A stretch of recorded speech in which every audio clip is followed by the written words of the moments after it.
A lot of people when they're first starting a business, they think that they need to know everything before they take the first step. But the reality is that nobody knows everything. The perfect plan doesn't exist. And even if you do have a perfect plan, it's probably gonna change in 6 months.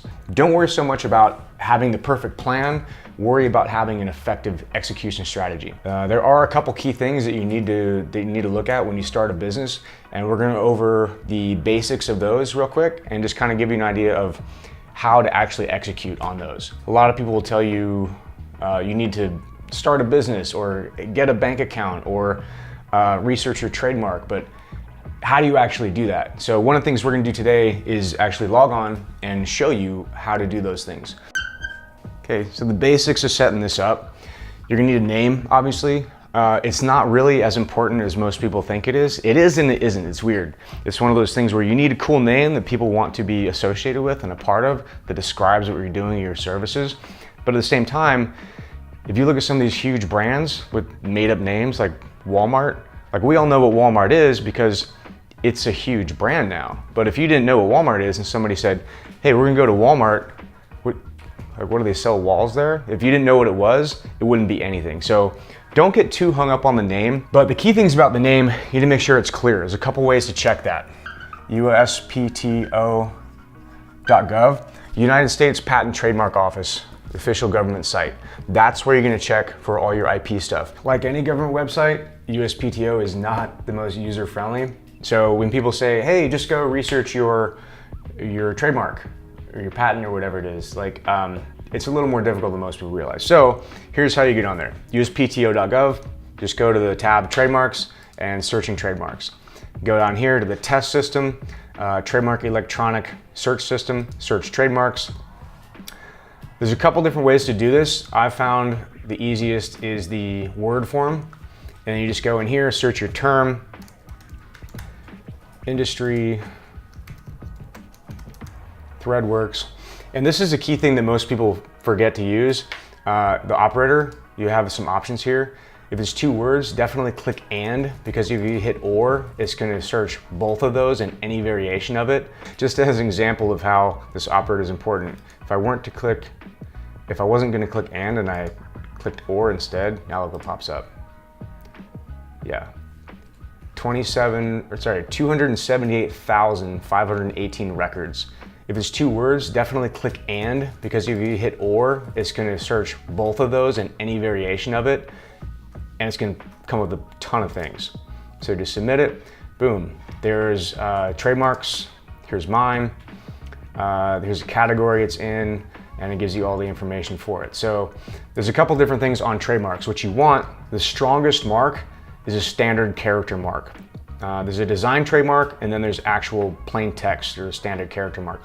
So what I have is the actual words, industry, ThreadWorks. So that means that no matter what font anybody puts this in, if it's those words, I own it. It's important to remember that it's good to do your homework just for your own personal benefit. And also you gotta remember that all these lawyers, no matter how good they are, they don't know your brand as well as you do.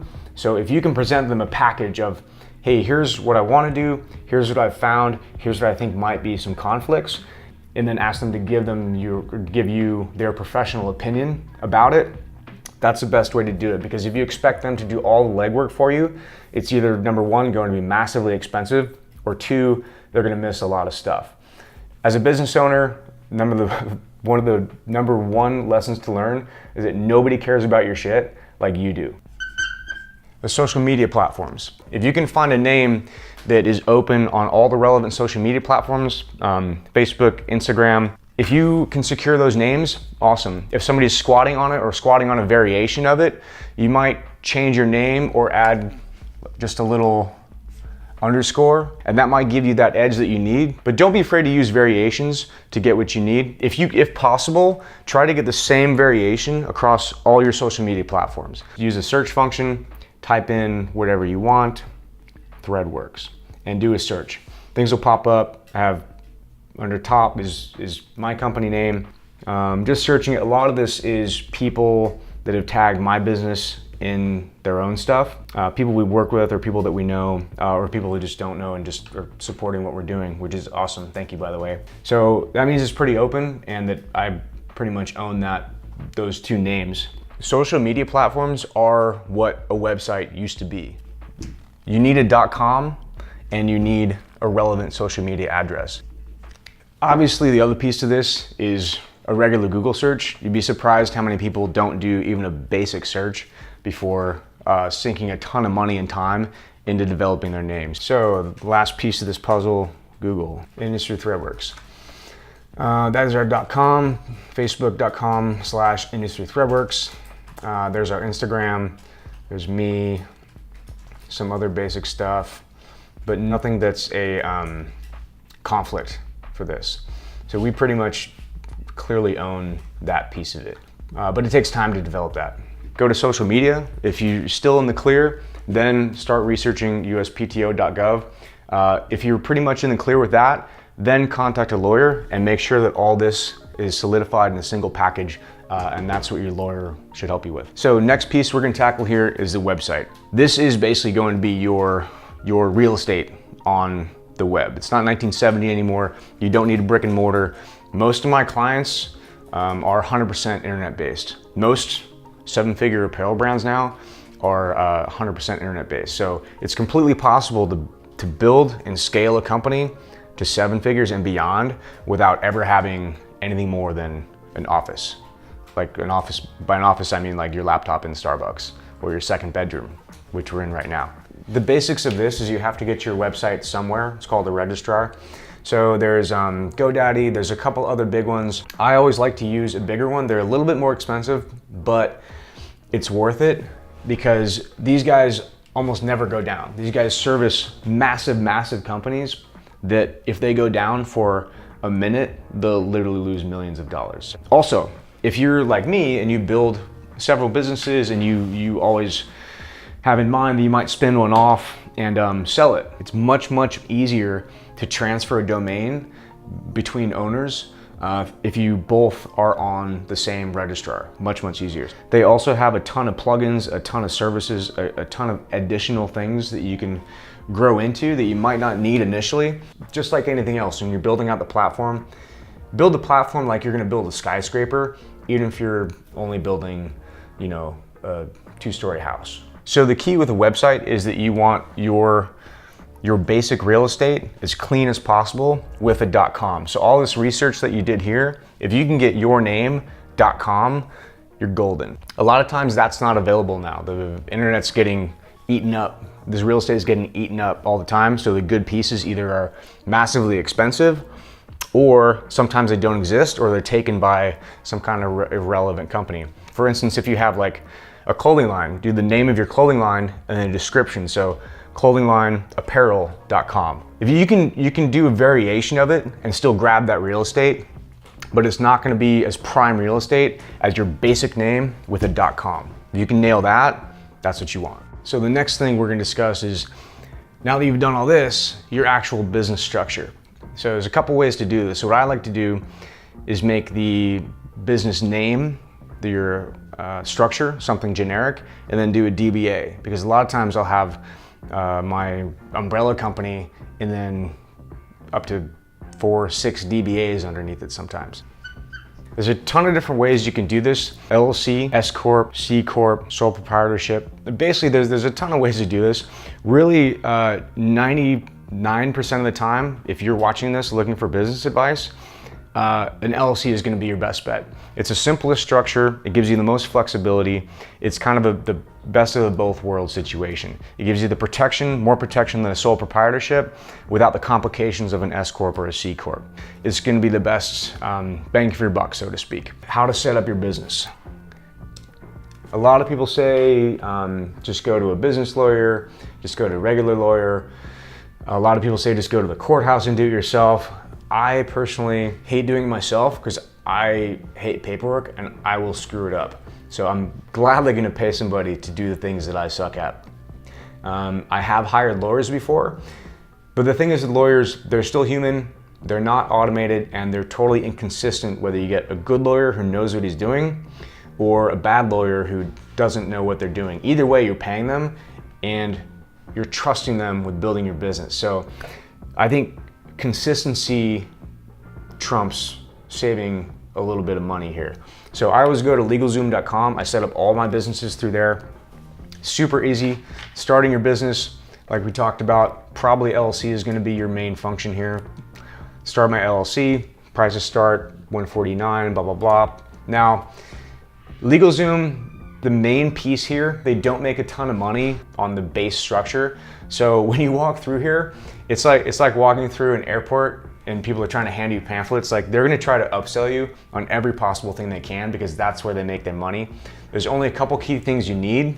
Basically choose your state, and it's like this choose your adventure game as you go through it. It'll walk you through it. It has a ton of information on it. And it's all very basic. Get the basics, get it done. It's actually relatively cheap and it's super quick, and you know what you're getting all the time. They have this system down to a science, and it's way more efficient and consistent than hiring a lawyer. I've had S Corps, LLCs, sole proprietorships. I usually go with an LLC these days. But on that, I usually have my LLC and then I have DBAs underneath that, because the way I operate, I usually have a couple different sub companies underneath that with their own names doing their own thing. And what a DBA does, it stands for doing business as, at least in California. And what that does, it allows you to get a separate bank account for each individual sub entity. So with this, LLC, then underneath that, a DBA. And you can get multiple DBAs under the same LLC. It's not a separate company. That's one of the drawbacks of having DBAs under an LLC. It works for me because I'm the only owner, but if I had a partner in my LLC and I wanted to start a separate company that he wasn't contributing to and I didn't want to give him ownership of, I'd need to start a whole new LLC.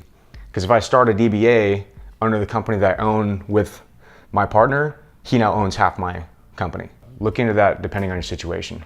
So the next piece of this, after we've got all these things in line, is setting up your bank account. Make sure that you set up with a bank who specializes, or at least has a capability of doing business banking. So the way you set that up is you're gonna need all these things we talked about before. You're gonna need at least a DBA or your LLC or business structure. Set up a business account at your bank or a bank that is separate from your personal account. And if you have multiple DBAs, make sure that each sub company has its own bank account within that same bank. That'll allow you to keep all your assets and your financial structure separate. So if you do want to spin off and sell off one of these assets, it won't affect the entire company.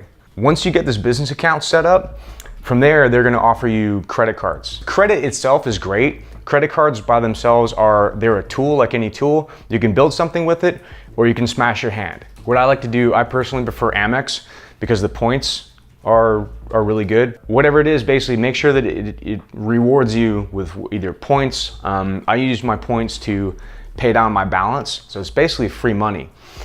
Just make sure that you don't carry a balance going forward, because then you're charged whatever it is, 12 to 25%. Don't put so much money on there that you have to carry a balance. Now that you've got all this done, you probably still haven't made a buck, and you're probably at least $500 to $1,000 down from doing all this stuff. So this is just basically building out a solid launch pad, building out a structure that you can build off of. There's many, many, many more subcategories of this, but just these are the very basics. We'll go into this a little bit more, but just realize that each one of these things is at least an hour-long conversation. So I just want to give you guys a baseline of where to start.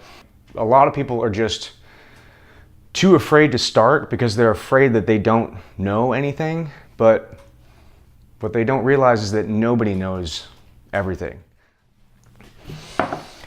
So everything we covered today is just the basics. This is just building the foundation of the business. There's so many more things we're gonna go into later. We're gonna build out a little series on kind of like the how-to of business.